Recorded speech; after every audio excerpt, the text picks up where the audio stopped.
Hi, I'm Charlotte Moser, the co-director of the Vaccine Education Center at Children's Hospital of Philadelphia. And today on VEC Vaccine Notes, we're going to be talking about smallpox.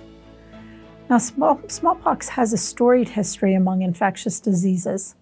It's estimated to have killed about 300 million people throughout history. That's more than all other infectious diseases combined. Indeed, smallpox could tangibly change history when an outbreak occurred. For example, when Cortez and his army came from Europe, they brought smallpox. And it's been estimated that about 4 million Aztecs died of smallpox as a result. Likewise, in the early 18th century, a smallpox epidemic spread throughout Boston. At the time, it was a city of about 10,000 people. About half of them were sickened, and about 800 of them died from that infection. But smallpox also offers the greatest human achievement in history when it comes to beating infectious diseases. Today, we live in a world where no one, not one person anywhere around the globe, is infected with this virus. In public health terms, we say that smallpox has been eradicated. The death and suffering caused by smallpox was stopped through vaccination. The last case occurred in Somalia in 1977, and the World Health Organization declared the disease eradicated in 1980.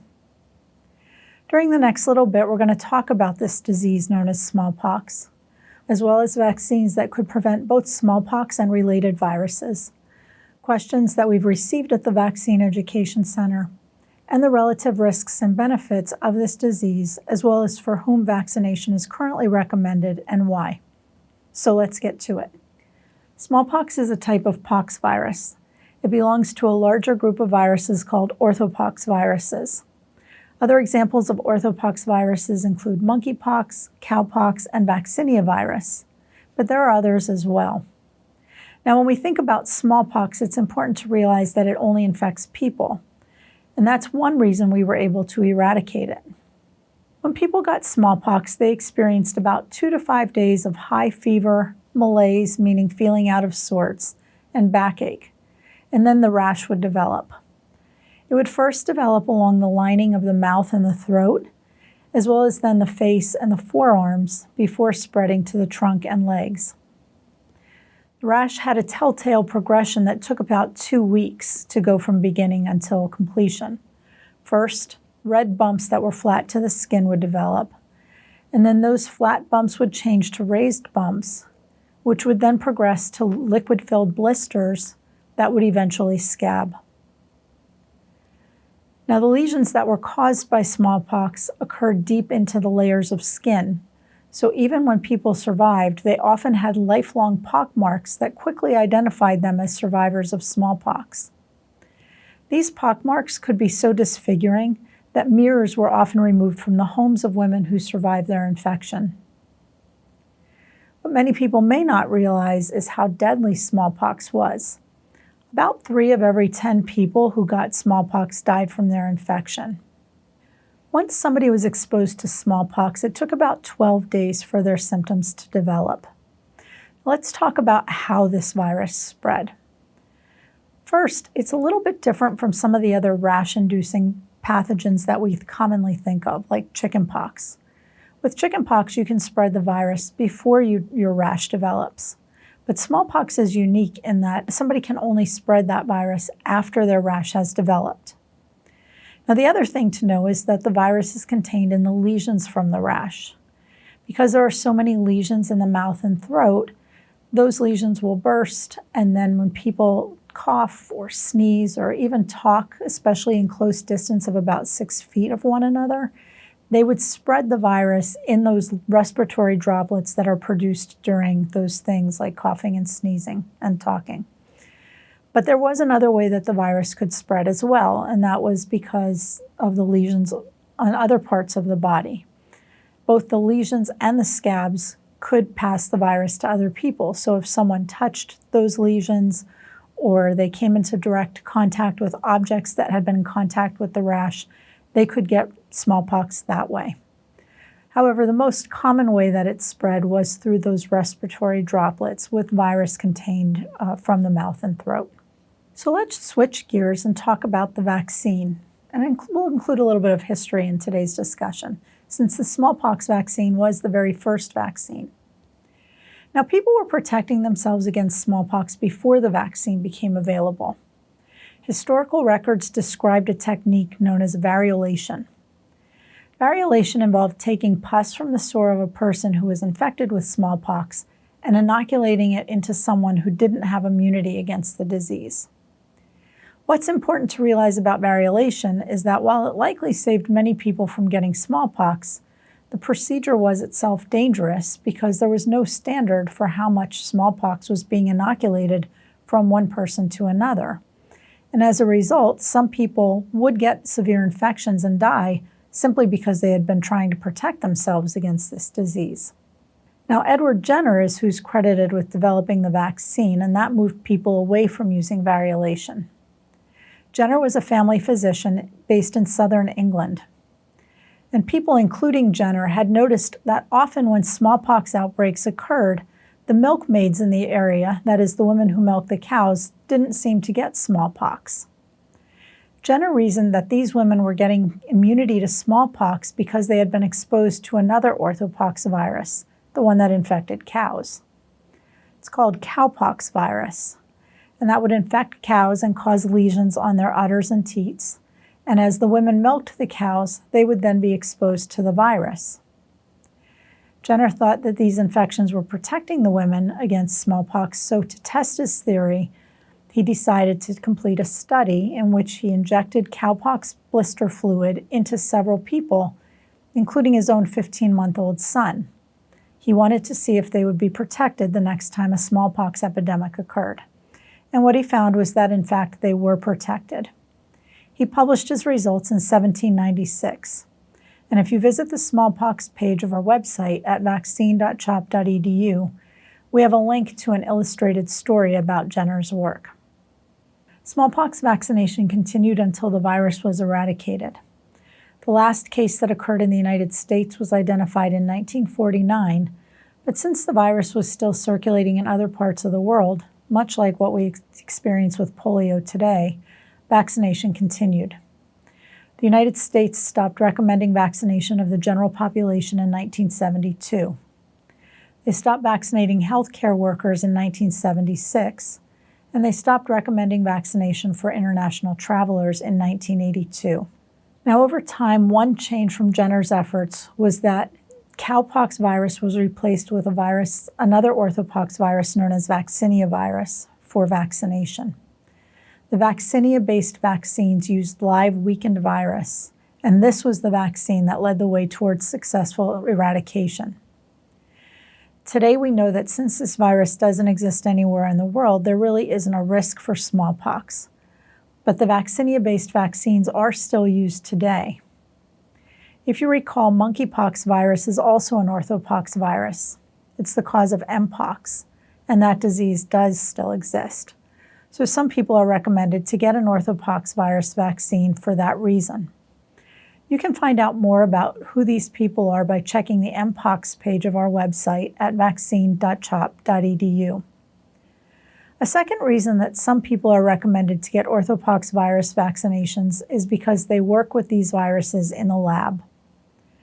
And a third reason is that smallpox is considered a potential bioweapon.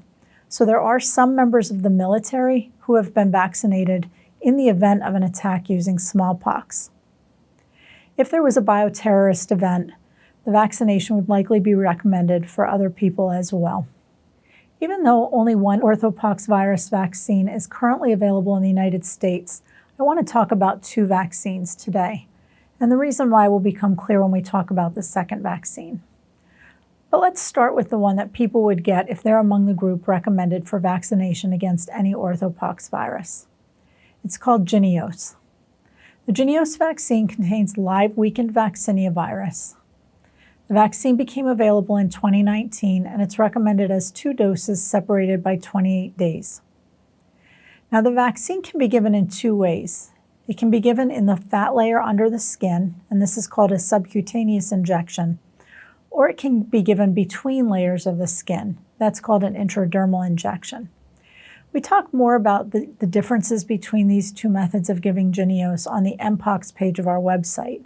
So if you want more details about that, definitely check the Mpox page on vaccine.chop.edu. Although the virus in Jynneos is a live virus, it's what we call a replication deficient virus, meaning it can't reproduce once the vaccine has been given. So when people are vaccinated, the immune response does develop against a live virus, but the quantity of virus doesn't increase in the body because the virus isn't replicating. And as a result, this vaccine doesn't cause as many side effects as the second orthopox vaccine we'll talk about today. People who get Jynneos may experience a reaction at the injection site with symptoms like pain, redness, or itching. And if the vaccine is given intradermally, they may develop a lesion. Other side effects can include systemic effects like fever, headache, tiredness, nausea, chills, or muscle aches. Now let's talk about the second vaccine, which is called ACAM 2000. Although it's not available in the United States, it is licensed for use, and it's part of our national stockpile. In the event of a bioterrorist event, it is possible that this vaccine would be used to help protect large numbers of people who would need to be protected quickly. And this is why we wanted to include a brief discussion about it during today's conversation. ACAM 2000 is also made of live weakened vaccinia virus, but in this case, the virus can still reproduce. And that ability to reproduce is important for a few reasons. First, side effects are more likely, and we'll talk about those in a moment. But the second point that's important here is that one of the side effects is the development of a lesion at the injection site. Since that lesion can contain live virus and the lesion tends to be itchy, people can accidentally inoculate themselves and cause lesions on other parts of their body, or they can spread the virus to other people who can become infected. Now, another important thing to remember about ACAM 2000 is that it's administered differently than any other vaccine that's available. A special needle called a bifurcated needle is used. This needle is dipped into the vaccine vial to get a drop of vaccine between the two prongs of the needle, and then it's placed on the skin of the upper arm, and the needle is used to puncture the skin 15 times to inoculate the person. This special method of administering the vaccine is what leads to that lesion, and it also leads to a lifelong scar. Many people over 50 years of age can still see the scar on their arm. So if you have a scar and you didn't know which vaccine it was from, now you know. You got a smallpox vaccine. So let's talk more about those other side effects of ACAM 2000. The lesion we've been discussing usually develops between 2 and 5 days after vaccination. That lesion progresses to a blister and then to a scab before it separates from the skin about 2 to 3 weeks after inoculation. People can also experience a fever, and that tends to be more common in children than adults. They can also have swelling of the lymph nodes under their arm near the site of the inoculation. That occurs between 3 and 10 days after vaccination, and it can last for a few weeks after the skin lesion has healed. They can experience itching, a sore arm, headache, body aches, mild rash, and tiredness. This vaccine can also cause some more severe and troubling side effects. Although these side effects are less common, they are more severe than what we would want from a vaccine, especially against a disease that's no longer infecting anybody anywhere in the world. And that's why the vaccine is no longer used in the United States. But it is important to remember that when a vaccine more similar to this one was used in the past, it was protecting people against a disease that killed 3 of every 10 people it infected. So we really have to consider the relative risks and benefits when we're in situations, and this is one example of why. So what were some of those more severe side effects? People could experience a swelling of the heart or the tissue that surrounds the heart. This is called either myocarditis or pericarditis, depending on which tissue is inflamed. People who had this happen could experience chest pain or pressure, fast or irregular heartbeat, or breathing problems. This experience could occur up to 4 weeks after receiving the vaccine, and it required timely medical attention. People could also experience swelling of the brain or spinal cord, a condition called Stevens-Johnson syndrome, which causes flu-like symptoms as well as severe blistering and detachment of the skin from the body. They could also develop overwhelming infection that spread throughout their body and included a widespread rash. This side effect was more common in people with eczema. Some people experienced skin and tissue death at the site of the injection, and that tended to occur more commonly in people who were immune compromised, such as people who had HIV or had received an organ transplant. People could develop a bacterial infection at the site of vaccination, and if someone received the vaccine during pregnancy, they could experience fetal death. People could also have severe allergic reactions shortly after receiving the vaccine, and that's called anaphylaxis. And unfortunately, some people would have severe enough side effects from this vaccine that they would die. One final note about the side effects is a reminder that we talked about the fact that the person could spread the virus from one place on their body to another, or they could spread the virus to other people. And some of those people could also experience severe side effects. While anyone could experience these side effects, some people were at greater risk. That included people who had skin conditions like eczema, atopic dermatitis, or related conditions, people who had heart conditions or had a family history of heart problems with things like history of heart attack or congestive heart failure, stroke, or other heart-related conditions, people who smoked, people who had high blood pressure, high cholesterol, diabetes, or high blood sugar, those who were pregnant or breastfeeding, infants younger than 1 year of age, people who were using steroid-based eye medications, people who had allergic reactions to either previous doses or who had allergies to the antibiotics known as neomycin or polymyxin B.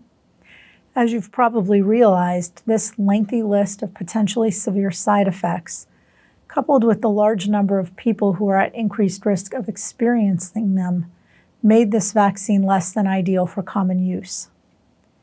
Now that we have Jynneos, this vaccine, ACAM 2000, is no longer available. However, if we were in a situation with a bioterrorist attack, having this vaccine in the stockpile could potentially help save larger numbers of people more quickly.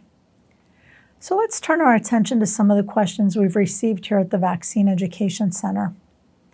After 9/11 and the anthrax scare, we started to get some questions around whether people would introduce smallpox as a bioterrorist threat. And this led people to wonder, how long does immunity to smallpox vaccination last, particularly since only people born before 1972 in the United States had been vaccinated against smallpox. There was a study from the early 1900s in England that can help us answer this question. During a smallpox outbreak in Liverpool between 1902 and 1903, scientists compared infected people who were or were not vaccinated against smallpox during infancy. When they looked at the death rates, they found that among 30 to 49-year-olds, the death rate was about 3 to 4% in the vaccinated group, whereas it was over 50% in the unvaccinated group. And when they looked at people 50 years and older, they found a similar pattern. Only about 5 to 6% of people that were vaccinated had died, whereas about half of the unvaccinated group died. So this suggested that people had long-term protection after vaccination against smallpox. Another question we've received is whether smallpox is the only disease to have been eradicated. So let's dig into this a little bit. Smallpox was the first human infection to be eradicated, and the story of how this was accomplished is fascinating. If you'd like to learn more, check out the book by Dr. William Fahey. He's a scientist who is central to this public health accomplishment. The book is called House on Fire: The Fight to Eradicate Smallpox. Sadly, Dr. Fahey passed away in early 2026, but through his book, we can still learn from him. Now, to date, and we're taping this in March of 2026, only 2 other viruses have been eradicated. Rinderpest is a virus that infected cattle, and it's been eradicated. The story of the second virus is a bit less straightforward. Together, we as a humanity have eradicated one of 3 types of poliovirus. It's called type 2 poliovirus. However, if you monitor poliovirus infections, you're going to hear that type 2 is still blamed for disease. So how can we say we eradicated it, but we still have reports of it causing infections? And this is where the nuance becomes important. Natural type 2 poliovirus, meaning type 2 poliovirus that was spreading in communities on its own, has been eradicated. The virus doesn't exist in that form anymore. However, in many countries, a live weakened polio vaccine called OPV was, and in some cases still is, used. That so-called vaccine-derived poliovirus can spread, and that's what's happened with type 2 poliovirus. If you see cases of type 2 poliovirus causing an infection, it's probably referred to as VDPV type 2 or vaccine-derived poliovirus type 2. So let's finish up with a look at the relative risks and benefits. As we discussed today, smallpox infections no longer occur anywhere in the world. So when we're thinking about vaccination benefits and risks, the benefits do not outweigh the risks for smallpox. However, the JYNNEOS vaccine has minor side effects, and although there's no risk of smallpox, some people are at risk for other orthopox viruses, or they're recommended to be vaccinated due to the potential for a bioterrorist event using smallpox. As such, there are some groups of people for whom the benefits could outweigh any risks, such as those at increased risk for Mpox, those who work with orthopox viruses in the lab, and some members of the military.